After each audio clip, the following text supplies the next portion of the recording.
Bonjour à tout le monde. Aujourd'hui, c'est le 31 août 2023.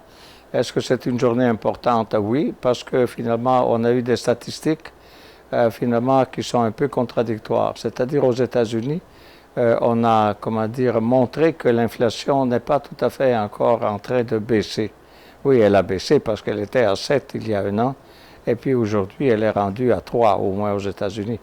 Mais le 3 est devenu 3,2 par exemple, les dernières statistiques. Donc ça prouve que finalement il y a une certaine résistance à aller aussi bas que le 2% que les banques centrales veulent. Est-ce que ça veut dire qu'on va, je ne sais pas, avoir une hausse des taux d'intérêt encore aux États-Unis, lesquels ensuite influencent nous aussi avec sur les taux d'intérêt? Ça, je ne le sais pas, ça dépendra de M. Powell. Je pense qu'il va parler en septembre, je crois, vers, je ne sais pas la date exactement, sur quoi ce qu'il va faire. Donc, le marché aujourd'hui, qu'est-ce qu'il a fait? C'est qu'il avait, depuis 3 jours, il montait bien, puis là, il a ralenti actuellement. Et il est pratiquement presque inchangé par rapport à hier. Bon, est-ce qu'il y a autre chose? Oui, demain, ça va être le 1er août, pardon, le 1er septembre. Et le 1er septembre, vendredi surtout, on a les statistiques sur le chômage américain. Et là, ça sera intéressant de voir qu'est-ce que ça va donner. Euh, une fois dit tout ça, de quoi on va parler aujourd'hui? On va parler de quelque chose de très intéressant, qui est, tout est intéressant à notre avis, mais quand même, la panique bancaire. La panique bancaire, qui en anglais s'appelle bank run, qu'est-ce que ça veut dire? C'est quand les gens vont à la banque pour retirer leur argent. Regardez la description qui est décrite ici. Elle arrive quand de nombreux clients, donc pas un client, mais ça en prend pas mal, retirent leur argent en croyant que la banque pourrait faire faillite. Et ça nous crée, il dit, il n'y a pas ce risque-là. Donc, au Canada, apparemment, on n'a pas ce risque-là. Les banques sont ultra conservatrices, c'est très bon, très bien. Ça reste que une banque, c'est quelque chose, finalement, c'est une entité à laquelle on met notre argent. Et puis finalement, la banque, qu'est-ce qu'elle fait avec notre argent? Elle achète des obligations, par exemple, qui rapportent plus que ce qu'ils nous donnent à nous dans notre dépôt, et ils font de l'argent de cette façon. Ça, c'est une façon. Mais donc finalement, c'est le jeu des banques, nous, on sait que c'est sécuritaire, c'est prudent, c'est tout. Mais en réalité, ça arrive, et c'est arrivé même cette année 2023 aux États-Unis d'avoir eu des problèmes. Donc finalement, la ruée bancaire, enfin, c'est finalement quand tout le monde va à la banque pour retirer son argent. Et la banque, parce que pourquoi ça? Regardez bien. Quand nous, on donne de l'argent, on dépose notre argent à la banque prend cet argent et elle le prête. Et elle le prête dans le sens, elle peut le prêter au gouvernement sous la forme d'obligations, par exemple, à 10 ans, 20 ans, 30 ans, des choses comme ça. Donc, ils gagnent un beau taux d'intérêt sur notre argent, mais à nous, ils nous donnent presque rien. Nous donnent un intérêt à 3 mois, tandis qu'ils gagnent un intérêt, par exemple, sur 10 ans en moyenne. Eh bien, si par hasard tout le monde se présente à la banque et veut retirer l'argent, la banque n'a pas d'argent parce que cet argent est investi. Ce n'est pas qu'elle n'a pas d'argent. Elle a, selon les obligations de la Banque centrale, par exemple, elle doit avoir au moins 20% de liquidité. Mais si la quantité de gens qui vont chercher leur argent dépasse le minimum de cash que la banque a, la banque est obligée de vendre ce qu'elle avait acheté. En vendant ce qu'elle avait acheté, imaginez, s'ils ont acheté des obligations, par exemple, à 100 dollars, mais à cause de la hausse des taux d'intérêt, les obligations ont baissé de valeur, finalement, ils les vendent en perte. Et donc, ça risque la faillite. En risquant la faillite, tout le monde le sait, donc finalement, tout le monde se roue à la banque pour prendre son argent. Quand est-ce qu'on a eu ce phénomène? Cette année, on l'a eu avec la banque qui est ici, la Silicon Valley Bank des États-Unis, donc, en 2023. La banque, pour se justifier, qu'est-ce qu'elle a dit? Elle a dit que M. Powell avait dit l'année précédente ou 2 ans précédents, avait dit que oui, il y avait un risque d'inflation à cause du COVID, mais finalement, ça se résorbait tout seul et donc il n'aurait pas augmenté les taux d'intérêt. Donc, qu'est-ce qu'elle a fait, cette banque? Elle a pris ça à la lettre, c'est ça qu'ils disent, et puis ils ont tout investi, les dépôts des gens, ils les ont investis dans des obligations. et qui rapportait naturellement plus que finalement ce qu'ils donnaient aux clients qui avaient déposé l'argent. Et en faisant cela, ben, ils pensaient d'être en sécurité. En réalité, l'année suivante, M. Powell augmente les taux d'intérêt et les augmente d'une façon abrupte, 4 ou 5 fois, évidemment, des grosses tranches d'augmentation. Finalement, les obligations se sont mises à tomber. Cette banque avait acheté des obligations. Les obligations payées, mettons, 100 dollars, à cause des taux d'intérêt, se mettent à baisser, mettons, à 80, à 70, à 60 dollars. Mais comme les gens réclament leur argent, ben, ils sont obligés de vendre ces obligations-là à perte et puis rembourser finalement les clients. Naturellement, quand les gens s'aperçoivent que tout ça, ceux qui n'avaient pas de doute, qui n'avaient pas de doute sur la banque, commencent à avoir des doutes et ils s'en vont eux aussi. Donc ça s'alimente à tout seul finalement, cette affaire-là.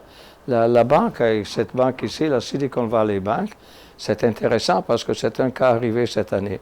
Naturellement, il y a un dépôt garanti. Les banques centrales se donnent finalement des outils pour éviter ces situations-là et aussi pour renflouer les gens. Par exemple, aux États-Unis, c'était 250 000.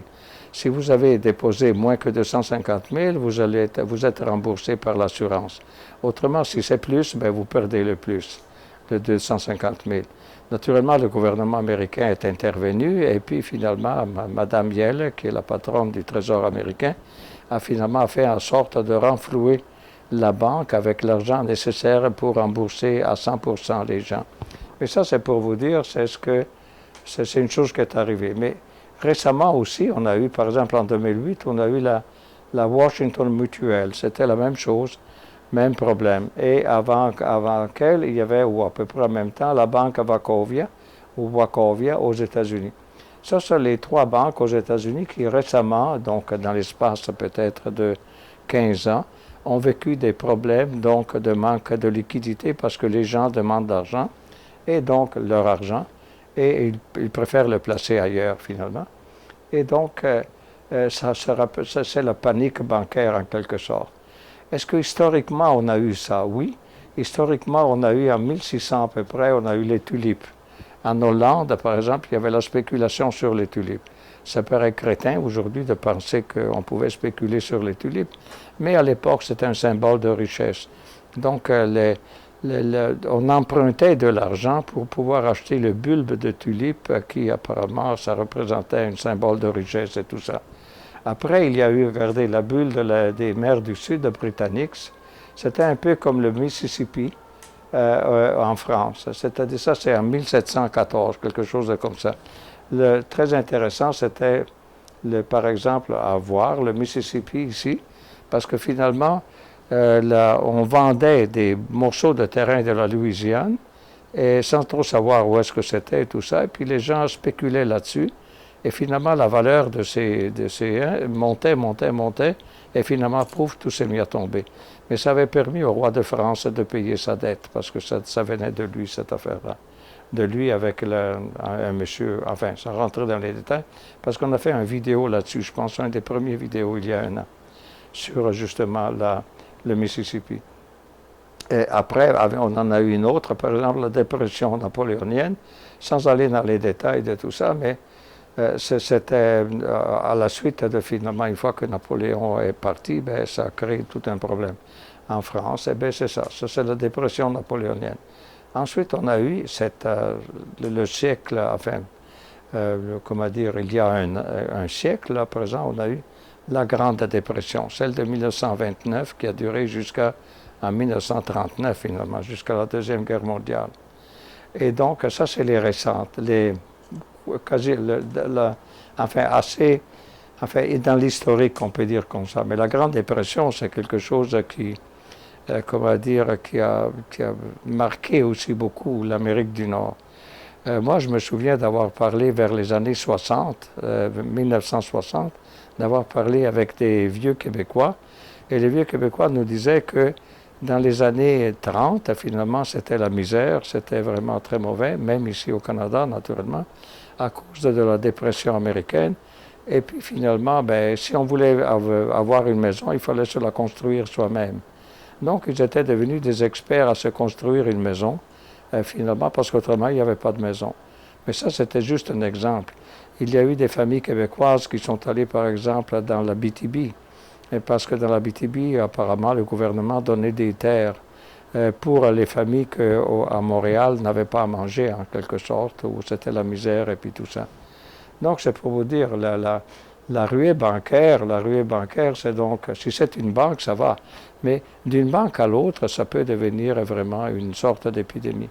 Pensez toujours qu'une banque, qu'est-ce qu'elle fait? Comment dire, c'est risqué en quelque sorte. Parce qu'elle prend notre dépôt et puis elle prend cet argent, puis elle le dépose, elle investit ailleurs. Est-ce qu'ils sont bons à le faire? Est-ce qu'ils ne sont pas bons? Ben, dans le cas de la banque à Silicon Valley, c'était vraiment, ils n'étaient pas bons du tout, du tout. Et donc, les gens ont subi les conséquences de ça. Mais en général, les banques canadiennes n'ont pas ces problèmes. Habituellement, les banques canadiennes sont très liquides, elles ont beaucoup d'argent. Ensuite, il y a la Banque centrale qui est là comme solution. Regardez qu'est-ce qu'elle peut faire une banque si elle se retrouve avec la ruée, tout le monde qui va se retirer son argent. Regardez, elle peut, pour lutter contre, elle peut emprunter de l'argent d'autres banques et ensuite elle doit payer les intérêts aux autres banques. Mais finalement, tout le monde retire l'argent, la banque n'a pas assez, elle en emprunte d'autres banques. Ensuite, elle peut limiter, mais ça c'est grave, limiter le montant à retirer. Ensuite, elle peut encourager les dépôts à terme à haut rendement. Et puis, ou encore, ça peut suspendre les retraits. Je vous cite un cas simplement parce que c'est un certain moment en Argentine, qu'on sait qu'ils ont une inflation de 120% par année, je ne sais pas, une chose comme ça. Les gens déposaient de l'argent pour avoir un haut taux d'intérêt en bons du Trésor, mais quand ils retournaient à la banque à 3 mois après, parce que c'était des investissements à 3 mois, à 3 mois après, la banque disait non, on ne va pas vous rembourser, il faut renouveler à nouveau les 3 mois. Donc, c'était parce que la banque n'avait pas de liquidité pour les donner. Mais ce n'était pas faute de la banque, c'est la Banque centrale qui disait ça à toutes les banques de faire ça. C'est pour vous dire, donc, ça, c'est les possibilités qu'une banque a pour limiter la perte. Naturellement, si c'est une banque qui a des problèmes, il ne faudrait pas que ça contamine toutes les autres banques. Donc, le gouvernement américain, ou Mme Yellen, cette année, a bien fait attention à aider toutes les banques qui avaient des problèmes et surtout à devenir plus sévère à contrôler les banques dans ce qu'elles faisaient, parce que, justement, pour éviter une contamination, donc une ruée globale contre toutes les banques. Et voilà. Ça, c'est un thème un peu triste, si vous voulez, mais ça rappelle que finalement, quand on donne notre argent à la banque, on la donne en fiducie, finalement, en quelque sorte. Et puis, eux, ils prennent cet argent et puis ils le prêtent. Et en le prêtant, est-ce qu'ils sont bons à prêter? Est-ce qu'ils font... Donc, il faudrait bien que, les investisseurs s'habituent un peu à regarder les états financiers des banques et voir, par exemple, s'ils font des excès de prêts, pour voir s'ils font assez d'argent, notez que la banque, c'est une machine à sous. Elle fait de l'argent naturellement parce qu'elle prend notre argent, elle le prête à d'autres à un intérêt plus élevé, mais finalement, à nous, en plus, ils nous chargent pour avoir déposé de l'argent à la banque. On a des frais bancaires, imaginez, alors qu'ils se servent de notre argent pour faire de l'argent. Enfin, il y a toutes sortes d'affaires là-dedans. Donc, que ce serait intéressant de vider. La plupart du public ne pense simplement que la banque, c'est sécuritaire. On dépose notre chèque et puis c'est tout. Mais attention, c'est intéressant de fouiller un peu cette histoire des banques. Heureusement, au Canada, encore une fois, on a notre banques qui sont apparemment ultra sécuritaires. Pas de problème. Mais finalement, si vous regardez bien, mettons les graphiques des banques, vous trouvez que le graphique des banques, enfin le graphique des prix, est descendu. Vous avez la TD qui est tombée, là-bas la TD, c'est ça, la banque TD qui est tombée de prix. Vous avez, par exemple, la Banque de Montréal qui est tombée de prix. Vous avez la Banque Royale. Pourquoi elle tombe? Apparemment parce qu'ils dépensent trop ou finalement ils ne font pas assez d'argent, puis voilà, tout ça. C'est intéressant à lire les commentaires là-dessus, sur les banques. Une fois dit tout ça, c'est tout pour aujourd'hui.